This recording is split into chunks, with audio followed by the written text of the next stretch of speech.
Baisakhi, a joyous occasion for every Punjabi, their new year, which involves a lot of celebration.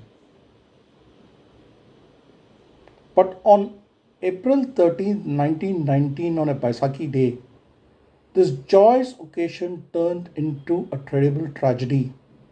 Where people were out to be celebrating joy and happiness, it was mourning the loss of their dead ones. Jallianwala Bagh massacre that happened on this date today. A tragedy that shook the conscience of a nation. Namaste. This is me, Ratnakar, taking you through the backdrop to Jallianwala Bagh and what happened on that particular fateful day. The backdrop to Jallianwala Bagh was the Ghadar mutiny, which was planned for a large-scale armed uprising against the British. The mutiny was crushed and the Defence of India Act was passed in 1915 that basically granted them powers to detain without any trial. Michael O'Dwyer, then Lieutenant Governor of Punjab, was one of the strongest supporters of the Defence of India Act, with the state in the throes of a total revolt. On the other hand, World War I caused heavy taxation, trade disruption. And though Ghadar was crushed, revolutionary movements were still active in Punjab, Bengal, and the north. The British passed the draconian Rowlatt Act in 1990 to clamp down on the growing unrest. It was met with widespread protest. Jinnah resigned from his position, and on Gandhi's call, there were large-scale demonstrations against the act. Punjab especially witnessed the most intense protests against the draconian Rowlatt Act. Rail and telegraph communications were cut off. Lahore witnessed massive protests and Amritsar saw more than 5,000 gathering in protest. Prior to Jallianwala Bagh, there was a large protest in Amritsar on April 10, 1919 at residence of then the Deputy Commissioner. It was to demand the release of Dr. Saifuddin Kichlu and Satyapal Dang, two of the more popular leaders detained in an unknown location. A military picket fired at the crowd, leading to large-scale violence in Amritsar. Banks, the town hall, and many government buildings were attacked and set on fire by the protesters.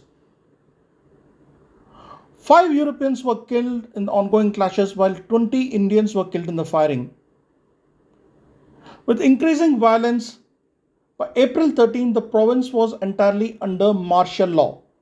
April 13, 1990, Baisakhi, a day of celebration that would soon turn into a day of darkness and tragedy. Colonel Reginald Dyer announced a curfew in Amritsar and a ban on all processions and meetings. By mid-afternoon, around thousands had joined the protest meeting in Jallianwala Bagh.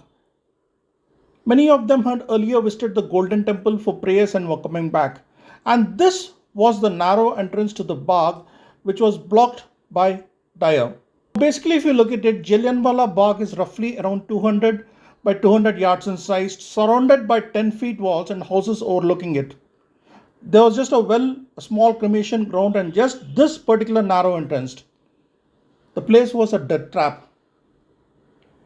Dyer was well aware of the large crowd, but he showed no intent in giving them a warning and asking them to disperse. It was clear it was a deliberate punishment which he wanted to mete out.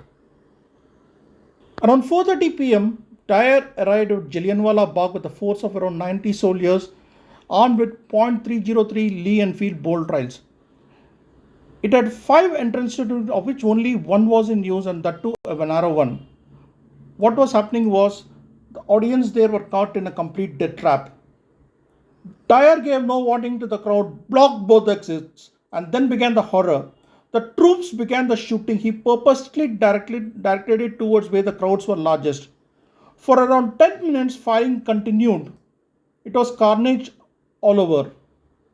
General Dyer was the butcher of Amritsar. And what was even worse, he was hailed as a hero by sections of the British media. The well at Jallianwala Bagh was filled with corpses of those who jumped in to escape the firing.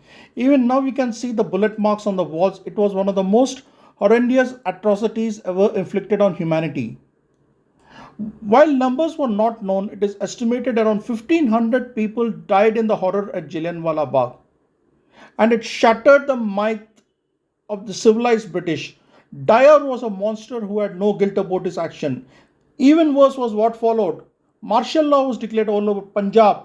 Indians were made to crawl on the streets, flogged in public. Dyer unleashed a reign of terror in Punjab. Dyer's action was condemned by then British Prime Minister Asquith and Secretary of State Winston Churchill. Around 247 MPs voted against Dyer in the House of Commons. His action was censured. However, many ordinary Britons considered him a hero for saving British rule in India. Some even raised funds for him. But what was really worse, some of the Sikh priests granting a saropa to Dyer for maintaining peace in Punjab. Rabindranath Tagore renounced his knighthood, saying that I wish to stand shorn of all special distinction by the side of my countrymen. Dyer, however, had no remorse about his action. He clearly stated that his intention was to unleash a reign of terror in Punjab. And this is what he had to say in the end. It's only enlightened people who deserve the freedom. Indians want no such enlightenment. Jallianwala Bagh, darkness on Baisakhi. Every Indian should at least once in their lifetime make a visit to Jallianwala Bagh. Stand there, feel the horror of that fateful day. Look at the bullet marks in the walls. You'll come out of it totally overwhelmed. This is Ratnakar here. If you liked this particular talk of mine, share, like the video, and do subscribe to the channel. Namaste. Jai Hind.